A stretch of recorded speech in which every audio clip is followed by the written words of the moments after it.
Brian France out there talking about effective drug policy, it's kind of like Al Capone talking about effective law enforcement. The pot shouldn't be calling the kettle black, and I think the world needs to hear that too.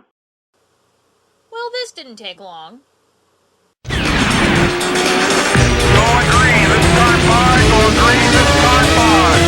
Bring them down.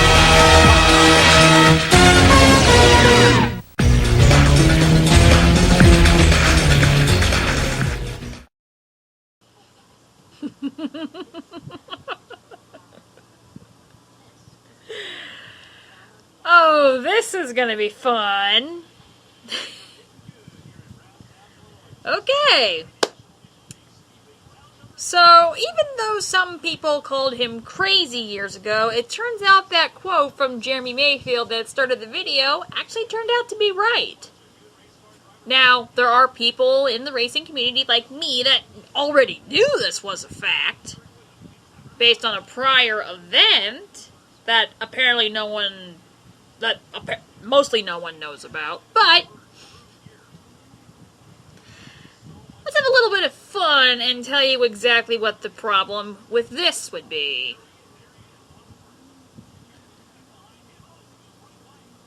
Okay, so I first found out about the Brian France DUI scenario from my boyfriend when he sent me this snapshot of the Reddit forum. So, of course, with this being that kind of scenario, it was going to be a top headline. My response to this was, oh please, that's happened at least once before and nothing happened out of it. I remember. And I'll explain what I mean later on. NASCAR came out with a statement of their own, and soon after, Brian himself did. Interestingly enough, the result of this is him, effective immediately, will be taking an indefinite leave of absence from his position to focus on his personal affairs. Okay then. That's interesting. Now the person who is taking over is Jim France, who has done substitute roles of this aspect before, never quite in this manner, but now he's the head guy. Something people like us have been after for so long. Now the funny part is that in terms of ESPN's article, the last paragraph basically caught our attention when it said Brian France could be suspended and required to go through a recovery program, or he could be subjected to drug testing. And what I'm thinking at this point is, I know who's laughing his butt off more than anyone else on the planet right now about this. And apparently, I'm not the only one who said this. Well, so far Mayfield said nothing about it, but my best guess is that whatever we're saying is what he's probably thinking anyway, so he doesn't have to say anything. Although Shauna Mayfield has raged him out a bit. I don't blame her. Now, the reason this is not a first-time thing, going back to what I said to my response, goes as follows. You see, 12 years ago, a similar instance happened in Daytona. What happened is that Brian France was observed by somebody else doing erratic driving and all that stuff. He might have hit a parked car and definitely hit a tree or something. And what happened in this scenario is, apparently, when the police came out to interview him at his condo, there was basically nothing else he could do, even though he admitted to drinking that night. Now, another interesting aspect about this particular part of the story is that he's not the only France family member that's had some sort of issue like this. There has been an instance in which a France family member has been suspended because of something like this. In 2009, Jim France's son J.C. France was suspended by NASCAR as a part of the Grand Am Road Racing Series, which NASCAR has a connection to, after he was arrested for drunk driving and narcotics and stuff.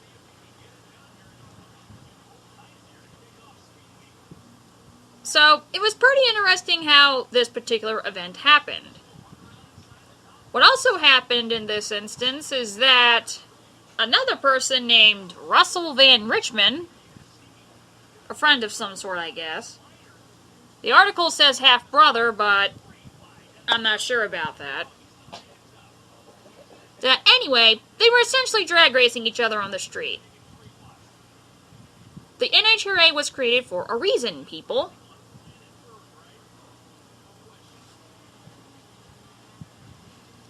Now, when Richmond was stopped and stuff, he told the officer, "No, this is a mistake for you. I'm a France. We own this city." Now, let it be known that this is Daytona, in both this instance and Brian France the first time, as compared to Brian France this time being arrested in New York City.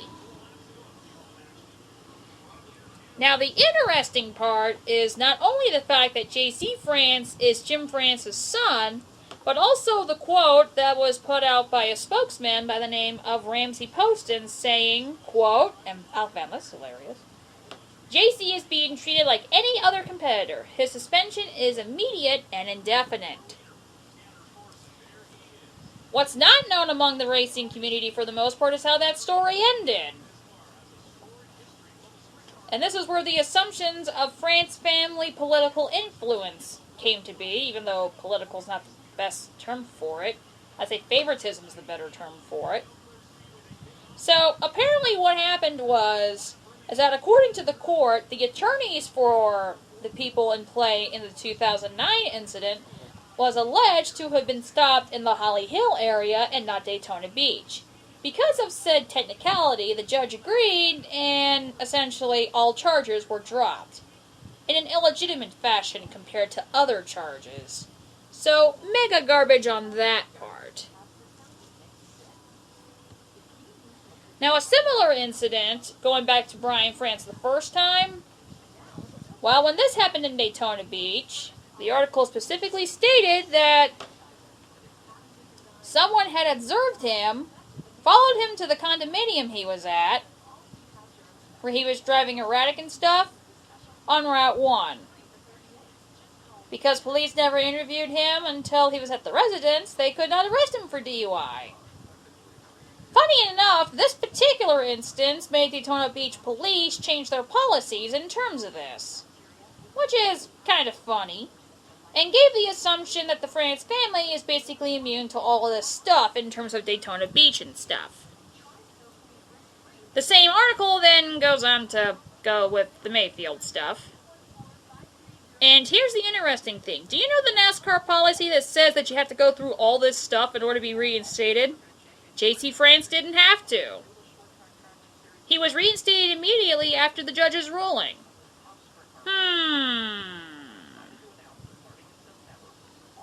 Now, the article in question questions everything in terms of the Daytona Beach police and how all that stuff went down.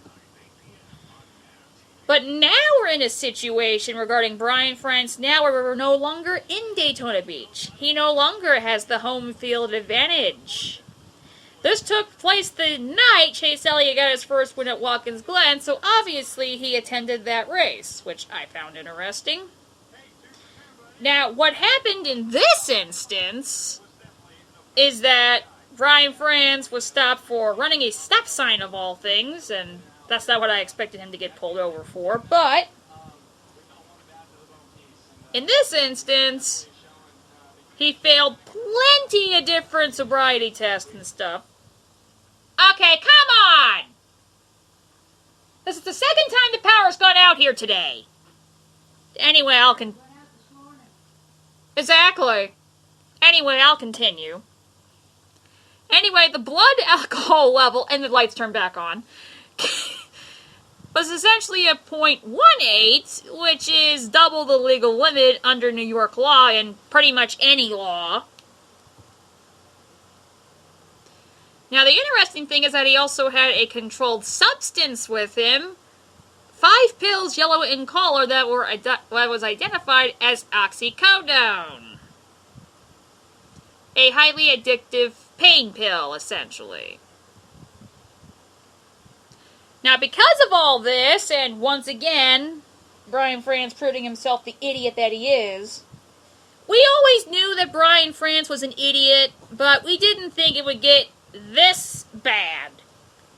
That this is an attempted mockery of everything he's been trying to do all this time. Because realistically, the drug policy reform was basically caused in his era. Because the only known major suspensions that have happened under any other era was Tim Richmond, but that was a very debatable situation considering the topic, and Shane Neal the first time, I think. I think that was 2002-ish, somewhere around that line. But basically, every other controversy regarding the drug policy has happened in the Brian France era. No matter how many times he tries to improve on anything, he always finds a way to basically ruin everything. And this proves it. It gets so bad, way many people are asking him to be resigned or released from his duties, or basically out of NASCAR. And we've been saying this for a long time. We didn't need this to have the assumption that we wanted Brian France out of NASCAR. And the people that are not understanding this particular part of the story, they don't essentially get it either. And it's taken some people extreme steps in order to explain the situation in terms of this kind of thing. We already knew that Brian France had some sort of problem, whether it's being legitimate or some other issue off track that we didn't know about. But now we're headed to absurd territory. There are so many people who have been raged out for so long because of the idiocracies in terms of the suspensions that have been handed down in the Brian France era.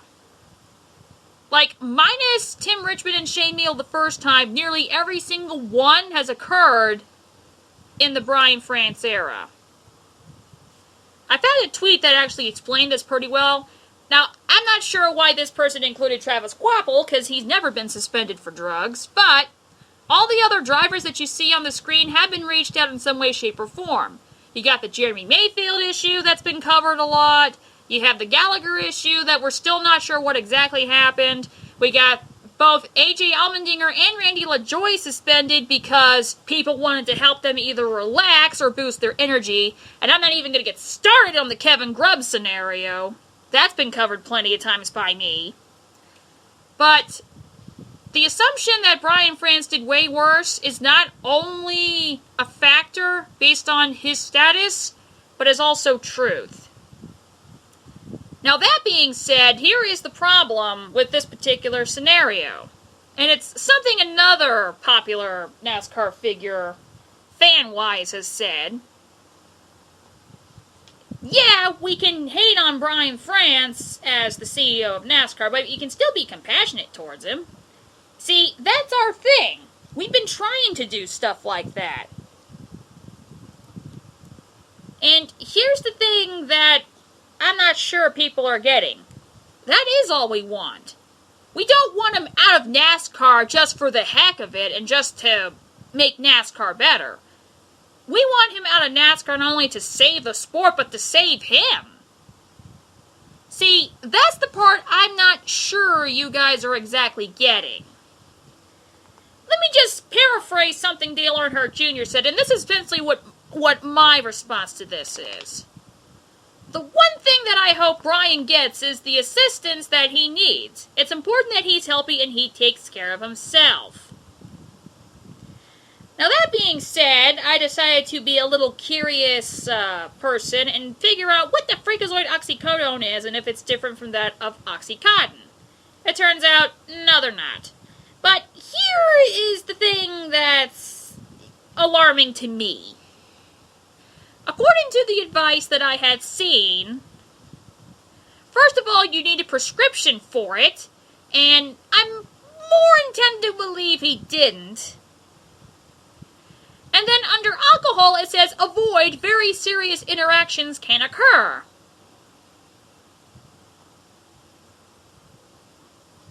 So, not only is he proving his stupidity outside of NASCAR, he's proving his stupidity in totally absurd ways not even I thought he could do. Now, what oxycodone is that it's a medication to treat severe pain, but it also has a high risk for addiction and dependency and all that stuff. It can cause respiratory distress and death when taken in high doses or when combined with other substances, especially alcohol. So, I would like to hear his reasoning behind this. I know we're not going to get it. It's Brian France. He's proven himself an idiot for such a long time. But this is a new level of stupid. Even for someone like him, which basically 99.9% of the racing community already is convinced is an idiot. Now, the reason I wanted to look up this drug is because I remember a story, and I don't know how many of you guys know about this, of a driver by the name of Tim Steele. He had a bad wreck years ago in 1997, and the accident damaged his brain. He needed pain medication, and he was given Oxycontin back when Oxycontin was not exactamundo considered dangerous. But he got hooked on it. And it started a rage-out for the longest time involving him. After he noticed the issue, he finally got the help that he needed, and everything is fine with him now. Now the question becomes, is this even possible with the Brainless Wonder? So, here is essentially what my problem with this is, for the most part. There's nothing more you can really say. Everybody knew that Brian France was an idiot, especially when it came to running NASCAR.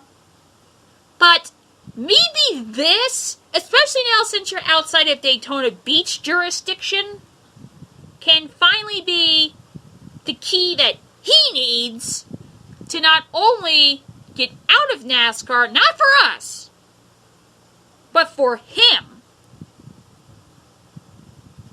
So, Brian, if you watch my video, I doubt you do, but I would love it if you watch my video.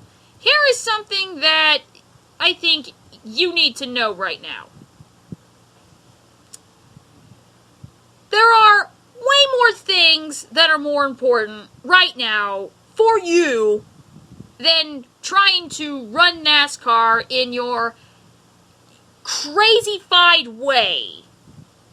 To the point where, even without this, people are still going to hate on you for what they, and people like me, believe you have done to NASCAR. Now is the perfect time to get out of this kind of ridiculousness. Because hurting NASCAR is not the issue here, dude. Hurting yourself is the issue. All of these kinds of issues that have been going on for years. The 2006 thing is the reason everyone believed you're a yahoo to begin with in terms of this situation. And this situation, 12 years later, just confirmed everything that what happened in 06 was true and what Jeremy Mayfield said about you. By the way, you owe him an apology. I suggest you do it. But for Pete's sake, dude, you were twice over the legal limit and you had oxycodone, which apparently is a deadly combination in itself. And look at your mugshot. It looks like you got beat up or something. So something's going on that we weren't aware of for the most part until this little thing went on. So do us a favor and don't do it for us. Do it for yourself. Just get out of NASCAR. Don't get out of NASCAR for the sake of saving NASCAR, because even if Jim takes over full time, I think you damaged it beyond repair. it's going to take a boatload of stuff to happen in order for NASCAR to heal itself because of the damage you've done. But don't leave NASCAR for NASCAR's sake. Leave NASCAR for your sake. Because here's my thing. I despise you as a NASCAR official. But I still care as a human being. I remember a story that my dad and I had one time. It was about Kyle Busch, a driver that he likes that I don't. I don't remember the exact scenario, but it went on some ridiculous rant when it comes to our ridiculous arguments. And essentially, he asked me point blank, why don't you like Kyle Busch? He does a lot of great stuff outside of the racing community. He's so charitable and all that stuff. And I told my dad this. Here's the part I don't think you understand. I despise Kyle Busch, the race car driver. I cannot stand him on the racetrack. But I do like Kyle Busch, the human being, as I do with most humans anyway. I like the charitable side. I like the family side. I just can't tolerate him as a race car driver. That's essentially my circumstance with you. So, Brian, if you're out there listening to me, don't leave NASCAR for NASCAR's sake. Leave it for your sake. There's a lot of people raging out against NASCAR right now because of you. Not because of decisions you've made in terms of NASCAR, but decisions you've made in terms of yourself. And Jim France, if you're listening to my video, I put out a similar challenge to you.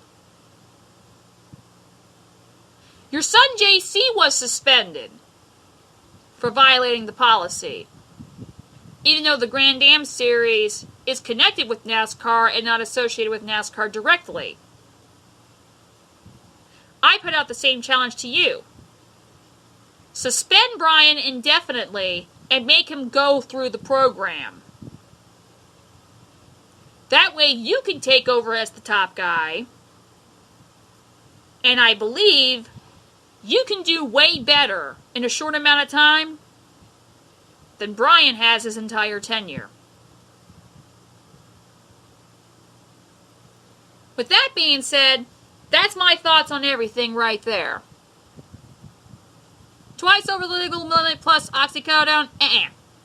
You don't need to be running a sport. Especially one you have tried to kill off for so long. I know you don't think that, but that's what's happening. If you want to be a shining example for the NASCAR community, then you go through the rehabilitation program. And you also apologize to all the drivers you've raged out over the years. Because face it, Brian, your time is up. Not because we want you out of NASCAR, but because you need to save yourself. All the other members of the France family, as well as us fans, will take care of trying to save NASCAR. You try and take care of saving yourself. And that's my final answer.